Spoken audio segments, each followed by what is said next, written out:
यह धनतेरस की ठीक अगली सुबह थी। मैं अंजलि अपने नए खरीदे हुए 3 BHK फ्लैट के ड्राइंग रूम में बैठी इंटीरियर डिज़ाइनर से बात कर रही थी। इस घर को खरीदने में मेरी 7 साल की कारपोरेट नौकरी की पूरी जमा पूंजी और दिन रात की मेहनत लगी थी। मेरे पति मानो एक सरकारी बैंक में थे, लेकिन इस घर की 80% डाउन पेमेंट और हर महीने की भारी EMI अकेले मेरे कंधों पर थी। इस साल मैंने तय किया था कि मैं अपने माता पिता और सास ससुर दोनों को एक साथ बुलाकर नए घर में गृह प्रवेश और दिवाली की बड़ी पूजा करूंगी। मैंने पूरे 2 लाख का बजट सिर्फ घर को सजाने, सबके लिए सिल्क की साड़ियाँ, ब्रांडेड कुर्ते और बनारस से मंगवाई गई खास चांदी के बर्तनों की पूजा किट पर खर्च किया था। मैं चाहती थी कि मेरी साथ सुलोचना जी, जो हमेशा मुझे यह ताना देती थी कि शहर की लड़कियां सिर्फ पैसे उड़ाना जानती हैं, घर बसाना नहीं, वह देख सकें कि मैंने किस सलीके से इस घर को सींचा है। दोपहर में मैं एक ज़रूरी क्लाइंट मीटिंग के लिए ऑफिस गई। शाम को जब मैं थकी हारी घर लौटी तो घर का मुख्य दरवाज़ा खुला था। अंदर पैर रखते ही मेरे होश उड़ गए। लिविंग रूम में सजे हुए महंगे कश्मीरी कालीन, सिल्क के सोफा कवर्स और यहाँ तक कि झूमर के क्रिस्टल तक गायब थे। रसोई में जाकर देखा तो चांदी के बर्तनों के वो आलीशान डब्बे और पूजा के लिए रखी सूखी मेवों की टोकरियाँ भी अपनी जगह पर नहीं थी। मेरा दिल जोर से धड़कने लगा। क्या घर में चोरी हो गई थी? तभी डाइनिंग टेबल पर रखे एक छोटे से नोट पर मेरी नज़र पड़ी। उस पर मेरी ननद कृतिका की लिखावट थी। भाभी, माँ के कहने पर मैं नए घर का सारा सजावटी सामान, कालीन और चांदी के बर्तन अपने ससुराल ले जा रही हूँ। मेरी जेठानी की माँ आई हुई है, उन्हें दिखाना है कि मेरा मायका कितना रईस है। दिवाली के बाद वापस कर दूंगी। आखिर हम एक ही परिवार तो हैं। मेरी आंखों के आगे अंधेरा छा गया। 2 लाख की वो शॉपिंग जिसे मैंने अपनी रातों की नींद खराब करके कमाए बोनस से लिया था, उसे एक झटके में दिखावे के लिए उठा लिया गया। मैंने तुरंत मानव को फ़ोन किया। दूसरी तरफ से मानव की शांत और लापरवाह आवाज़ आई। अरे अंजलि, माँ ने मुझे बताया था कृतिका के ससुराल वाले बड़े ख़ानदान के हैं। अगर वह थोड़ा सामान ले गई ताकि उसकी ससुराल में नाक ऊंची रहे तो इसमें क्या बड़ी बात है। तुम तो वैसे भी हर महीने कमाती हो, नया ले आना। दिवाली का मौका है, तमाशा मत करो। तमाशा मैं कर रही हूँ या आपकी माँ और बहन? मेरा गला रूंध गया। वह सिर्फ सामान नहीं था, मेरी मेहनत थी। क्या इस घर में मेरी कोई मर्जी नहीं है? देखो अंजलि, बहस मत करो। माँ कह रही थी कि दिवाली की पूजा तो हमारे पुराने पुश्तैनी घर पर ही होगी। तुम बस शाम को सीधे वही आ जाना। और हाँ, पूजा का सारा खाना तुम्हें ही बनाना है। माँ की तबीयत ठीक नहीं है, कहकर मानव ने फ़ोन काट दिया। उसी पल मेरे अंदर कुछ टूट गया और कुछ नया जुड़ गया। सालों की मेरी चुप्पी, जिसे यह परिवार मेरी कमजोरी समझता था, वह अब एक ठंडे फैसले में बदल चुकी थी। मैंने कोई रोना धोना नहीं किया। मैं चुपचाप अपने बेडरूम में गई, अलमारी खोली और अपनी तैयारी शुरू कर दी। दिवाली की शाम थी। सुलोचना जी के पुश्तैनी घर पर सभी रिश्तेदार, कृतिका के ससुराल वाले और पूरा परिवार इकट्ठा था। पूरा घर रोशनी से जगमगा रहा था। कृतिका ने वही सिल्क की महंगी साड़ी पहन रखी थी जो मैंने खरीदी थी, और उसके सामने मेरे खरीदे हुए चांदी के बर्तनों में मेवे सजे थे। जैसे ही मैं सादे कपड़ों में वहाँ पहुँची, सुलोचना जी ने मेहमानों के सामने अपनी आवाज़ ऊंची की, आ गई महारानी। शाम के 7 बज रहे हैं, अभी तक पूजा का भोग तैयार नहीं हुआ। रसोई में सब्जियां और आटा वैसे ही पड़ा है। कारपोरेट में काम करने का मतलब यह नहीं कि तुम घर के संस्कार भूल जाओ। चलो जल्दी रसोई में जाओ और सबके लिए खाना बनाओ। सभी रिश्तेदार मेरी तरफ देखने लगे। कृतिका अपनी सास के पास बैठकर मुस्कुरा रही थी। मानव ने भी मुझे आंखें दिखाकर रसोई की तरफ जाने का इशारा किया। मैंने एक गहरी सांस ली।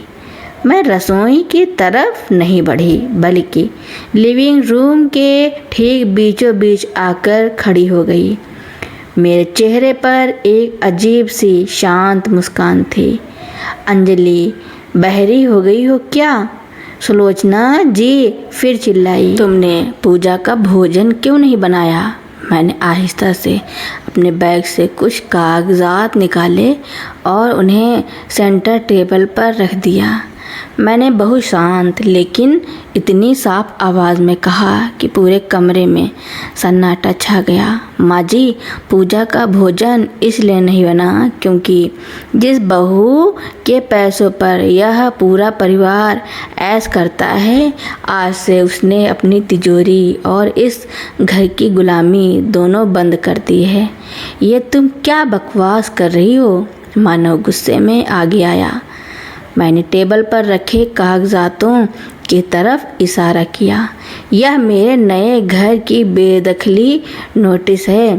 सुलोचना जी, जो कालीन और चांदी के बर्तन कृतिका यहाँ सजा कर बैठी है, वह 2 लाख की चोरी के सामान की लिस्ट है, जिसकी CCTV फुटेज और बिल मेरे पास है। और मानो पिछले 3 सालों से तुम्हारी कार की लोन की किस्तें, माँ जी के इलाज का खर्च और कृतिका की हर छोटी बड़ी फरमाइश का भुगतान मेरे जिस क्रेडिट कार्ड से होता है, उसे मैंने आज सुबह हमेशा के लिए ब्लॉक कर दिया है। कृतिका के ससुर तुरंत खड़े हो गए। ये क्या मामला है सुलोचना जी? आपकी बहू आप पर चोरी का इल्ज़ाम लगा रही है। सुलोचना जी का चेहरा पीला पड़ गया। उनके पैर कांपने लगे। उन्होंने कभी सपने में भी नहीं सोचा था कि जो बहू सालों से उनके हर ताने को सिर झुकाकर सुनती थी, वह आज सबके सामने उनका मुखौटा उतार देगी। मानव ने मेरा हाथ पकड़ने की कोशिश की। अंजलि, तुम पागल हो गई हो? रिश्तेदारों के सामने हमारे परिवार की इज्जत नीलाम कर रही हो?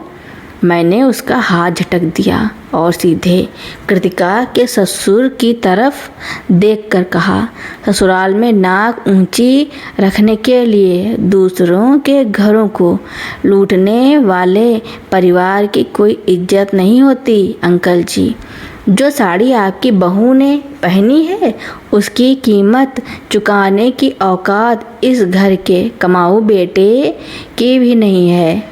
मैंने सुलोचना जी की तरफ रुख किया, जिनके पैरों तले सच में ज़मीन खिसक चुकी थी। मैंने आखिरी बार कहा, माँ जी, आपने मुझसे पूछा ना कि बहू के होते हुए त्यौहार कैसे बनता है, तो आज देख लीजिए। जब बहू सिर्फ एक ATM मशीन बनकर रहने से मना कर दे, तो त्यौहार की रोशनी कैसे गायब होती है। आप सबको दिवाली मुबारक। मैं मुड़ी और बिना पीछे देखे अपने स्वाभिमान की चौखट को पार कर उस घर से बाहर निकल गई। पीछे रीढ़ की हड्डी के बिना खड़ा मेरा पति और अपनी झूठी शान खो चुका उसका परिवार बस एक दूसरे का मुंह देखता रह गया। यह मेरी जिंदगी की सबसे सच्ची और सबसे रोशन दिवाली थी। पुश्तैनी घर का वह भारी लकड़ी का दरवाज़ा जब मेरे पीछे बंद हुआ तो बाहर पटाखों का शोर था, लेकिन मेरे अंदर एक ऐसी खामोशी थी जो मैंने बरसों से महसूस नहीं की थी। ठंडी हवा के झोंके ने जब मेरे चेहरे को छुआ तो मुझे एहसास हुआ कि मेरे गालों पर आंसू नहीं थे। रोना तो तब आता है जब दिल में कोई उम्मीद बची हो। मेरे अंदर सिर्फ एक ठहराव था। मैंने सड़क पर आकर एक कैब बुक की और सीधे अपने नए 3 BHK फ्लैट की तरफ चल दी। जब मैं घर पहुंची तो वहां पसरा खालीपन मुझे काटने को नहीं दौड़ रहा था। हाँ, लिविंग रूम से वो कश्मीरी कालीन गायब था, सोफे नंगे थे और घर में त्योहार की वह रौनक नहीं थी जिसके सपने मैंने देखे थे। लेकिन वहाँ एक चीज़ भरपूर थी, मेरा वजूद, जिसे मैं पिछले 7 सालों से कहीं खो चुकी थी। मैंने लिविंग रूम की बालकनी का दरवाज़ा खोला, हाथ में एक कप गर्म ब्लैक कॉफ़ी ली और शहर में फूट रहे पटाखों की रोशनी को देखने लगी। तभी मेरा फ़ोन लगातार बजने लगा। स्क्रीन पर मानव का नाम फ्लैश हो रहा था। मैंने फ़ोन उठाया पर कुछ नहीं कहा। दूसरी तरफ से मानव की आवाज़ आई जो गुस्से और घबराहट के मिश्रण से लगभग कांप रही थी। अंजलि, तुम्हारा दिमाग पूरी तरह खराब हो चुका है। तुम्हें अंदाज़ा भी है कि तुम वहाँ क्या तमाशा करके गई हो? कृतिका के ससुराल वाले अपनी गाड़ी लेकर बिना खाना खाए वहाँ से निकल गए। माँ की तबीयत इतनी बिगड़ गई है कि डॉक्टर को बुलाना पड़ा है। तुम इतनी बदतमीज और संवेदनहीन कैसे हो सकती हो? मैंने कॉफ़ी की एक चुस्की ली और बहुत शांत लहजे में कहा, मानो तमाशा मैंने नहीं, तुम्हारी माँ और बहन ने शुरू किया था। मैंने तो बस उसका क्लाइमैक्स सबको दिखाया है। और रही बात बदतमीजी की, तो अपने हक और स्वाभिमान के लिए खड़े होने को अगर तुम्हारा परिवार बदतमीजी कहता है तो हाँ, मैं बदतमीज हूँ। अंजलि, बात को बढ़ाओ मत, जो हुआ सो हुआ। मानव की आवाज़ में अब थोड़ा लचीलापन आ रहा था, क्योंकि वह अच्छी तरह जानता था कि क्रेडिट कार्ड ब्लॉक होने का मतलब क्या है। तुम घर आ जाओ, हम बैठकर बात करेंगे। माँ भी गुस्से में थी। वो अपनी गलती मान लेगी। आखिरकार समाज में रहना है, हम इस तरह अलग नहीं हो सकते। लोग क्या कहेंगे? लोग वही कहेंगे मानो जो उन्होंने आज अपनी आँखों से देखा है, मैंने कहा। और बैठकर बात करने का वक्त बहुत पहले निकल चुका है। जब मैंने तुमसे फ़ोन पर रोते हुए कहा था कि मेरा सामान बिना पूछे ले जाया गया, तब तुमने मुझसे कहा था कि मैं तमाशा न करूं। आज जब मैंने सच कह दिया तो तुम्हें यह तमाशा लग रहा है। अब कोई बातचीत नहीं होगी तो तुम क्या चाहती हो? तलाक? मानव ने आखिरी हथियार फेंकते हुए पूछा। उसे लगा शायद मैं डर जाऊंगी। इस बारे में मेरे वकील तुमसे दिवाली की छुट्टियों के ठीक बाद बात करेंगे, मैंने बेहद ठंडे स्वर में कहा और बिना उसका जवाब सुने फ़ोन काट दिया। इसके बाद मैंने मानव, सुलोचना जी और कृतिका तीनों के नंबर हमेशा के लिए ब्लॉक लिस्ट में डाल दिए। अगली सुबह भाई दूज थी। सुबह के करीब 11 बजे मेरे घर की घंटी बजी। मेरा दिल थोड़ा सा धड़का। मुझे लगा शायद मानो या उसकी माँ फिर से कोई ड्रामा करने आए होंगे। लेकिन जब मैंने दरवाज़ा खोला तो सामने मेरे माता पिता खड़े थे। उनके चेहरे पर चिंता की लकीरें थी, लेकिन आँखों में कोई गुस्सा नहीं था। अंजलि बेटा, मेरी माँ ने आगे बढ़कर मुझे गले लगा लिया। कल रात जो कुछ भी हुआ हमें कृतिका की चाची से पता चला। हम बहुत डर गए थे। मेरे पापा अंदर आए। उन्होंने लिविंग रूम के खाली सोफ़ों को देखा और फिर मेरे कंधे पर हाथ रखकर कहा, मुझे गर्व है तुम पर अंजलि। तुमने जो कल किया उसे करने के लिए बहुत हिम्मत चाहिए। हम सालों से देख रहे थे कि तुम उस घर की हर जाति सिर्फ इसलिए सह रही थी ताकि तुम्हारा घर बचा रहे, लेकिन जो घर तुम्हारी इज्जत की कीमत पर बचे उसे ढह जाना ही बेहतर है। पापा के इन शब्दों ने मेरे अंदर के बचे खुचे संकोच को भी ख़त्म कर दिया। मेरी माँ रसोई में गई और जो कुछ भी थोड़ा बहुत सामान था उससे उन्होंने मेरे लिए गर्मा गर्म पूड़ियाँ और हलवा बनाया। बरसों बाद मैं अपने नए घर की ज़मीन पर बिना किसी डर, बिना किसी ताने के डर के सुकून से खाना खा रही थी।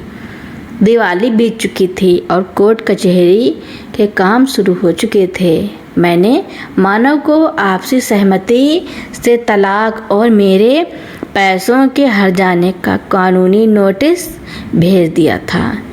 एक शाम जब मैं ऑफिस से लौट रही थी, मैंने सुलोचना जी और मानव को अपने अपार्टमेंट की लॉबी में बैठे देखा।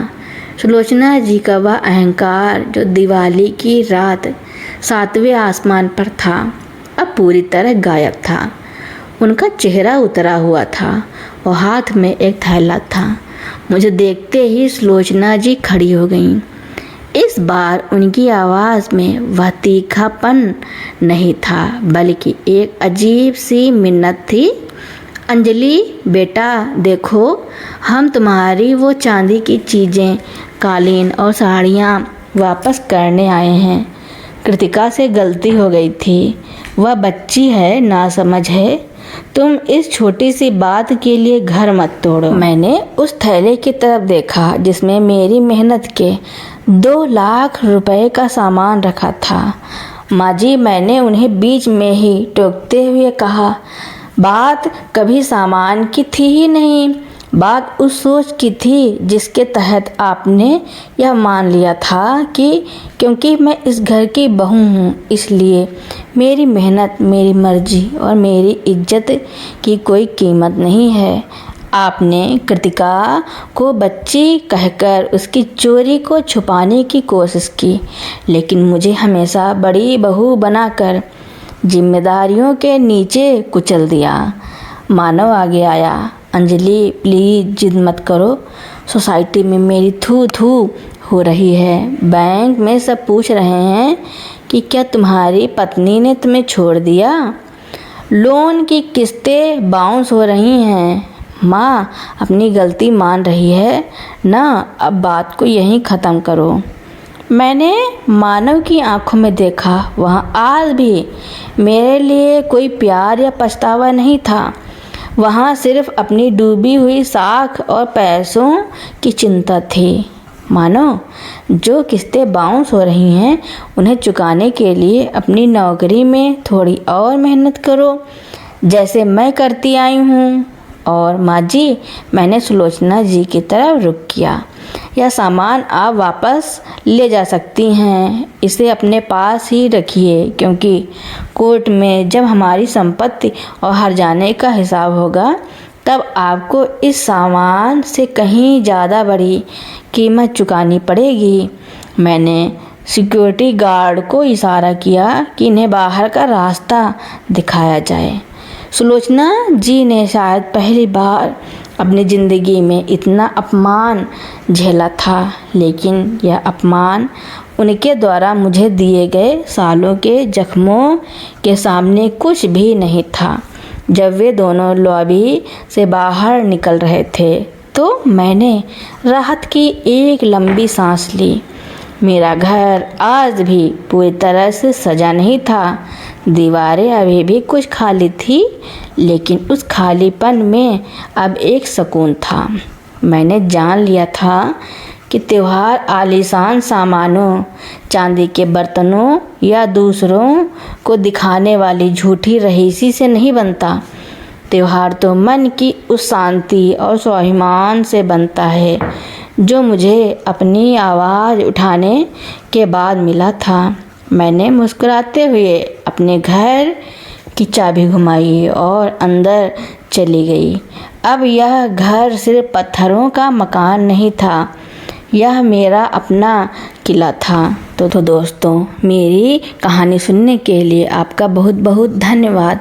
ऐसी ही नई नई कहानियाँ सुनने के लिए मेरे चैनल को लाइक, कमेंट, शेयर, सब्सक्राइब एवं बेल आइकन का बटन दबाना ना भूलना, ताकि मेरी नई नई कहानियाँ आप लोगों तक पहले ही पहुँचती रहें। धन्यवाद।